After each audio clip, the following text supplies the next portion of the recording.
Hi everyone, and welcome back to my Burke, Virginia to New York City bicycle trip. This is day 4 of the trip, and we'll get started with me waking up from my hammock in the back of the 7-Eleven. So when I wake up, I pack up my hammock behind the 7-Eleven and I start walking around this parking lot and I start asking people. I was like, do you guys know where a phone repair shop is? And these two girls ended up helping me out. They looked it up for me and they said it's down the street. You just got to follow this road. It was about a 5-mile bicycle ride to the phone repair shop. I would knock on random people's houses and they would help me out with directions to make sure I was going the right way. Thankfully, I was able to make it there. When I entered the phone repair shop, there's a guy that looks like Drake, and I started explaining my whole entire bicycle story to him from the beginning to where I'm at right now. And I said, hey, I need my phone fixed. If you can please help me. And he knew the money situation I was in, so he gave me a discount on the phone, fixed it, and then I headed out. In the same shopping center as the phone repair shop, there was a food line. This is a grocery store, so I was able to get food, water, and refuel my body. And do y'all remember my 50-pound backpack luggage I was carrying? Well, it started hurting my back severely. So I took out half of the stuff out of the luggage and I started handing it out to Food Line employees. I had the most random stuff that I should have never brought with me on my bike trip. Like I had jeans, random clothes, a lot of chargers, outlets, and I started handing it all away. It was a 90-degree plus day, so I was able to stay in the shade, eat my food, throw away anything else in my luggage. So now my backpack luggage was down to 25 pounds. And I felt a big weight get lifted off my shoulders. Literally. But the one thing I was dealing with for this day was extreme heat problems. The tactic that I would use would just be sit down, cool off, and then keep on going. I checked my weather app and I noticed that it's going to be 90 degrees for the next 3 hours. But I also noticed it's going to be raining and thunderstorm after the 3 hours. So I'm thinking to myself, I have to utilize these next 3 hours because that's when the rain will come. And I was in the middle of nowhere. I remember being very nervous at this part because I had to cross a dangerous bridge. This bridge was very difficult to cross. There was a scaffolding sidewalk I was able to use for part of the bridge. But for the other part, I just had to make sure I didn't get hit by a car. After getting past that bridge, I spot out a restaurant called the Susquehanna Inn, and I meet a guy named Jim, and we talk about life stories. Luckily, I was able to make it to the shelter just as the rain started. And this guy named Jim allowed me to stay under this gazebo until the rain stopped. Me and him get into deep conversation. One question he asked me is, what do you want in life? And I responded to him and said, I just want to be great.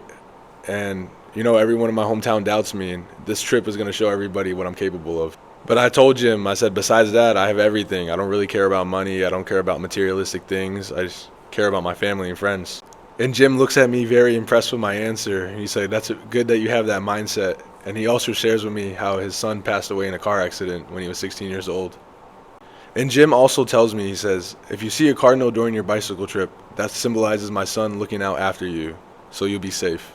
Jim ends up buying me some food and some soda, so thank you, Jim, for that and our conversation we had. Finally, the rain stops. I head out. I say my farewell to Jim. I go to a gas station, get some refreshments, and make my way to Pennsylvania.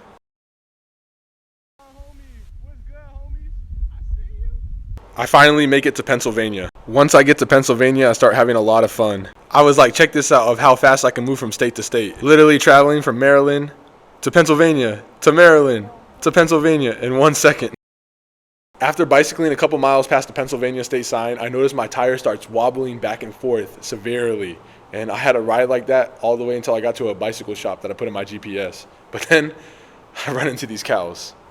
I get to Chester County, Pennsylvania, and I notice a lot of cows. And they all start staring at me weirdly. And I started getting a bad vibe in my stomach. Then the cows proceed on to start following me. And I knew something was wrong. So I started recording them because I knew something was going to happen.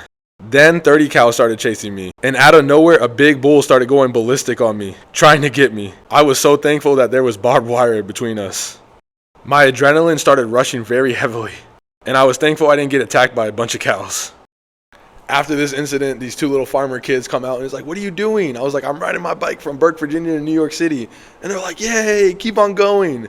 After riding a couple more miles, I get to a McDonald's. I sit there, I charge my phone, and trust me, I did not want to order a cheeseburger at all.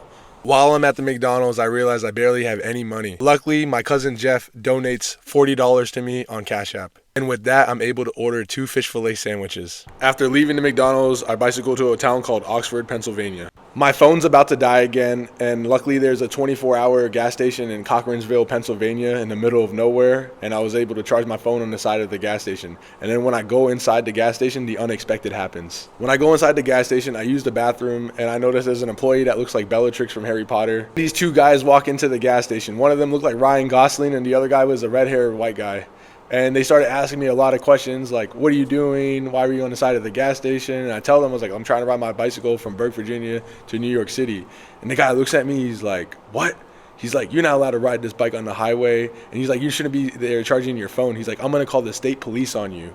And I'm just like, what? I didn't want any trouble with these guys, so I unplugged my phone from the side of the gas station and get my bicycle and I head out. Fortunately, I told these two guys exactly where I was going and they knew the roads I was taking. So then I sense a car going very, very slow with a light going left, right, left, right. And then my heart starts bumping very hard because it could either be them trying to get me or police trying to end my trip. So the light is still going left, right, left, right. And I'm like, oh my gosh. I was like, my trip is done. But then my natural instinct, I was around here, was to drop down on the floor, cover all my reflective gear on my bike, and go into this little grass area right here, hoping that they don't see me. So as this car gets close to me, the light goes left on that side over there, and I'm on this side, and the car just starts driving past me. And I'm like, oh my gosh, thank you so much. After this car is driving further away and is at a distance, I get up and I ride my bicycle down this road and I hide behind this tree for 4 hours. And I'm sure y'all are wondering, 4 hours? It's because I can hear voices from the road and it sounded like they were saying, come out wherever you are. And I'm just like, yo, what is going on? This is crazy. So I just wanted to be safe. I waited it out until they headed out. I was still paranoid waiting at this tree because this was some random person's house. I knew I couldn't stay at this tree the whole entire night. So I got up and started riding my bicycle closer to the bicycle shop. After riding my bicycle for about 8 miles, I finally found a spot that I can set up my hammock. And I set it up behind Zion Baptist Church. And I was finally able to get my sleep after a long, exhausting day. And after another all-nighter. Oof. Thank you all so much for watching my day 4 New York video, and get ready for day 5 where I try to attempt to fix my bicycle and ride my bicycle from Coatesville, Pennsylvania to Wrightstown, Pennsylvania.